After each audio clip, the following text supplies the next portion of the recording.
Hi everybody, I wanted to share something with you today that I saw recently myself. I really appreciated the visual representation of it, but I also wanted to bring it to your attention from the perspective of the brain-hand model.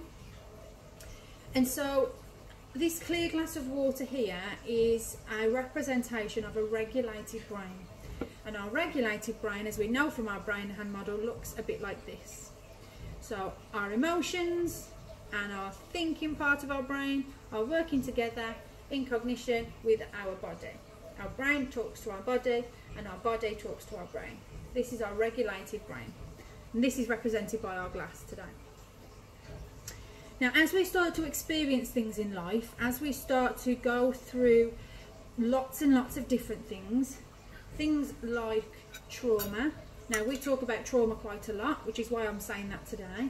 As we start to experience things like trauma, excuse me, or as we start to experience things like loss or grief, or just the everyday things that come with life, that can really obscure our ability for our brain to work within this regulated phase that we've just talked about.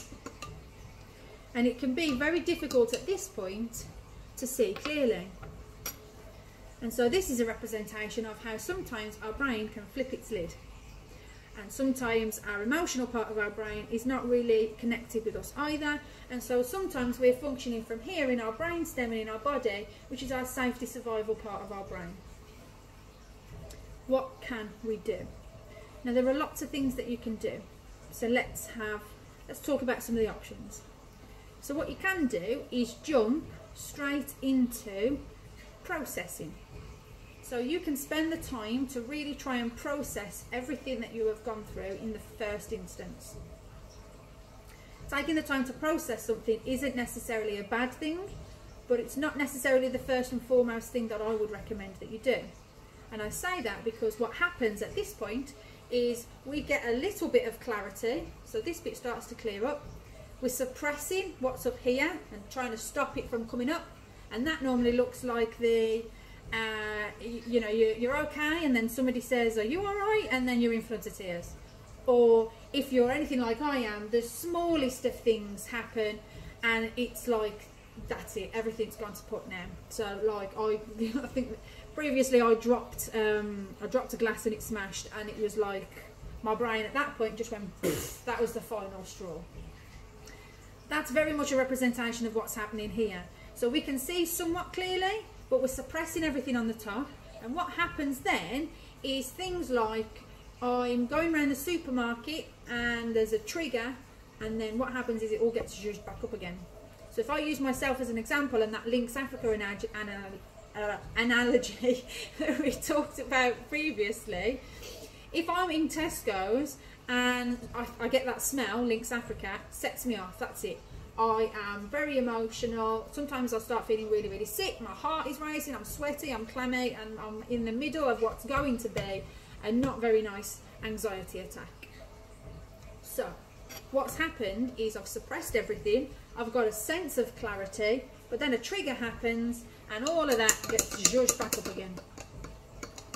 And then suddenly I've lost my regulated brain again.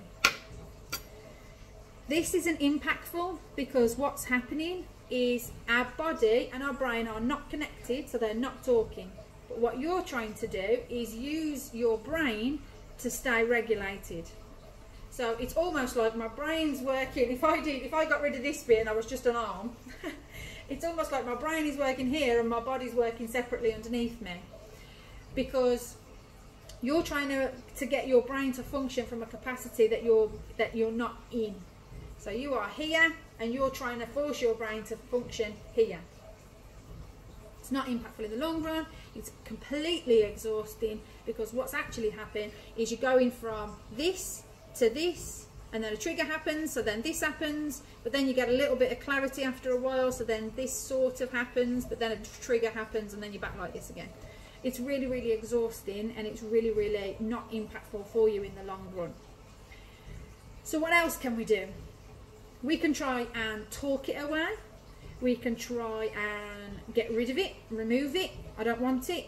That tends to be something else that we see quite a lot. And so what's happening at this point is I am cognitively focusing on all of these things, and I'm trying to get rid of them. So I'm going to spend all my time scooping it out to try and remove it. Now don't get me wrong, some of this is going, so you're going to get some clarity back. Yes, I agree. But whilst you're doing this, whilst you're spending all your time, energy and effort cognitively to get rid of all of this trauma or all of these life experiences, what I'm actually losing is some of the good stuff. I'm losing some of that clear water, and some of that clear water is me. So as I spend all of my time trying to get rid of everything, or I spend a lot of my cognitive capacity thinking, overthinking, questioning, trying to understand it, I'm losing a lot of myself whilst I'm trying to do that. And that's because, again, you are functioning here in your safety survival part of your brain, and you're trying to operate here at a cognitive level. Your body and your brain are not communicating at this point, so the signal from here is just not getting up here to say, okay, I want to use my cognitive brain right now. So it's not going to be impactful for you either. So what can we do? The best and first and foremost thing to do is think about putting in all of these body-based approaches. Body-based approaches will allow your body to reconnect to your brain, and only when that reconnection and that re-establishment has happened are we able to then possibly think about the whole, let's process some of these emotions that we've gone through here, and then let's think about an understanding of what happened maybe, which is here. But this cannot happen when the brain and the body are not talking and are not communicating. So body-based approaches need to come first and foremost. And what happens when you start to use all these body-based approaches, i.e. my water,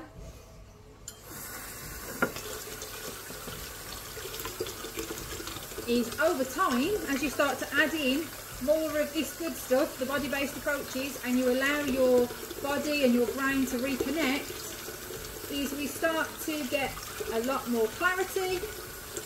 We start to see our brain and our body come back into connection with each other, and suddenly our water is much more clearer.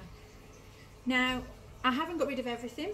As you can see, there are still some little bits in there floating around, and that's because trauma doesn't ever really leave us. We learn from it, and those learned experiences will remain with us, but it remains with us from a perspective that it isn't impacting us and our everyday lives, but it's part of our life, it's part of our journey, and that will always remain with us. So no, I haven't got rid of everything, but I have got to a point where my brain and my body are now connected, which means this part can happen, this part can happen, and this part can happen. I saw this online recently. It was from a very different perspective, but as I watched it, this was just all going through my brain, and I was like, wow, I love that as a visual representation. So I hope you've enjoyed that too. Any questions, as always, give us a shout, touch base with me. Always happy to connect with people, and I will speak to you all very soon.